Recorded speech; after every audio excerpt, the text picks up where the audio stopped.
And then we have giant hogweed. Yeah, again, I mean, all of these plants that come in, because they've evolved in sort of exotic locations, then when you put them in a different context in the English countryside and the British countryside, there's no historical competition between these species, so they have an unfair advantage and they just run riot and take over because the native species aren't equipped and haven't evolved to fight back, if you like, to these exotic invaders. We have mink killing wild brown trout, but also killing songbirds and ground nesting birds and lots of ducks.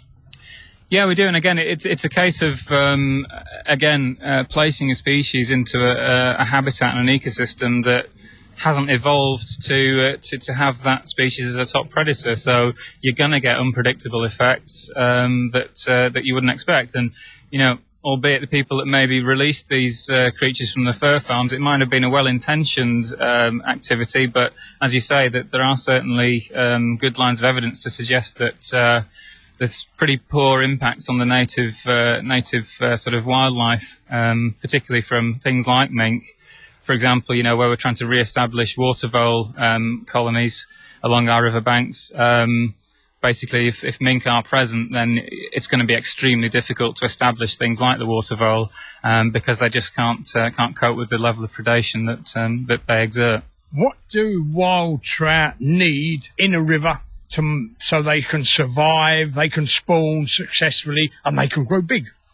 That's a really good question. And again, it highlights why we use the trout as a kind of a keystone species, because first and foremost, they need cool, well-oxygenated water that's free from pollution.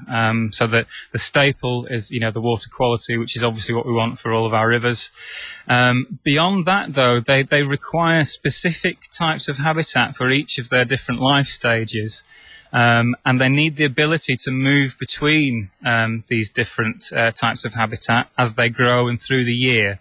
So the connectivity of river systems is very important so that they can get access to the spawning habitat, they can get access to the juvenile habitat, and they can get access to the adult habitat. So this is one of the reasons where rivers that have a lot of barriers, such as weirs that are impassable, it creates problems because the habitat that they need for spawning is quite shallow, with gravels between about 20 and 40 millimetres diameter. Those gravels need to be irrigated continuously by a flow of water. For the juveniles, you need shallow water with refuges and a medium sort of pace of current so that the young fish can actually set up the whole station, avoid predators. And the larger fish tend to use the slightly deeper, scoured out pockets and pools, whether it's on the outside of a bend or whether it's a hole behind a boulder. So that really the idea that the trout needs quite a varied set of structures within the habitat. So you need to get away from having very uniform, very samey conditions, because as I say, in order for one large trout to occupy one section of a pool, there has to be all these separate small riffles, spawning gravels and all the rest of it. What are the main predators that our wild brown trout have to face? Again, that's an interesting question. And again, it's interesting to contrast the predators that are naturally present within a system that we've evolved to coexist with. So I'm thinking here of things like otter, herons and kingfishers that maybe predate on different life stages of trout and can, you know, have stable and robust populations in the presence of these predators, compared to things like cormorants that maybe have come inland and that haven't, again, had that evolutionary history that might, in certain circumstances, actually overpredate those trout populations and can have a damaging effect. Otters, kingfishers and herons we can live with, cormorants we can't.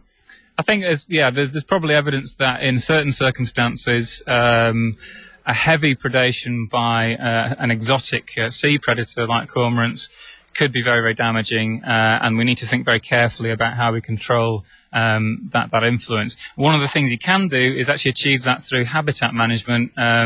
Sometimes shooting the predators or removing the predators is very difficult to do. It doesn't always isn't quite as effective as we might need it to be. Whereas something that might be more effective is to put in more refuges and shelters by introducing treetops, branches, shelter for the fish that they can actually use as a refuge and dart into and avoid that predation. That might be a much more effective way of managing it. The other thing as well, particularly with cormorants, is that where you have bankside trees, cormorants often like a clear line of sight to take off vertically. So in some sections it can be quite useful to allow that bankside vegetation to grow up a little bit and overshade the channel to a certain degree. Also, by allowing the trees to grow over the water, it offers shade and cover for the fish, especially during the summer months, and with global warming become more prevalent. I think it's very important that we create shady areas for our fish. I think you've hit the nail on the head there, because as you quite rightly say, with climate change, these low water, high sunshine sort of conditions, as we're experiencing today, are going to become more prevalent. And as soon as the water temperature in these shallow rivers gets up to the low 20s, you know, you're starting then to approach the lethal temperature for trout. Not that it just makes them unhappy and makes them move away. You know, when you're getting up to 23, 24, 25 degrees centigrade, that's actually going to kill off trout. So, you know, there's good arguments to have sections of your river where you have shade, whether it's dapple shade or maybe some short sections of very, very shaded areas. And these can act as refuges during the hot weather to just allow your trout population to get through those conditions that you find sometimes in the very hot weather. With the prospects of higher water temperatures, low oxygen content, is it not time, perhaps, that the Environment Agency thought about having a bylaw where they could close down stretches of river or whole rivers when conditions become intolerant to the fish, where we shouldn't be going out to the river to try and attempt a fish that's already in distress, as they do in Canada and America? I think a policy like that would certainly be very useful. Again, with any large government body, it's very, very difficult to effect sort of wholesale policies when resources are already stretched. But I think, you know, there is a good point, and I think we as anglers have to take some personal responsibility as well for not overusing our amenity and putting our enjoyment ahead of the survival of the fish. So I think some coordinated work towards, you know, producing guidelines and maybe the ways that those can be enforced to have these exclusions during particular conditions, I think that'd be very, very useful.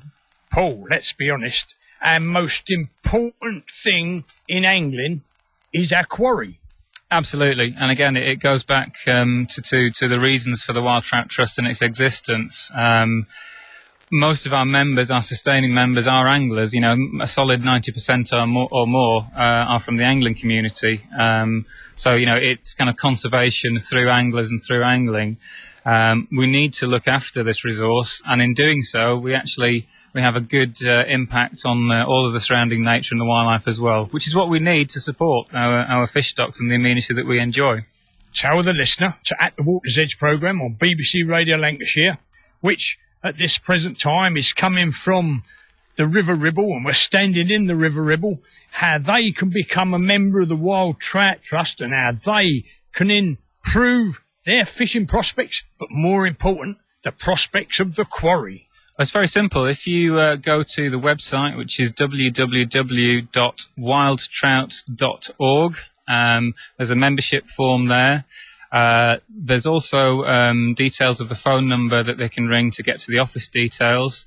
There's a membership form which you can fill in online.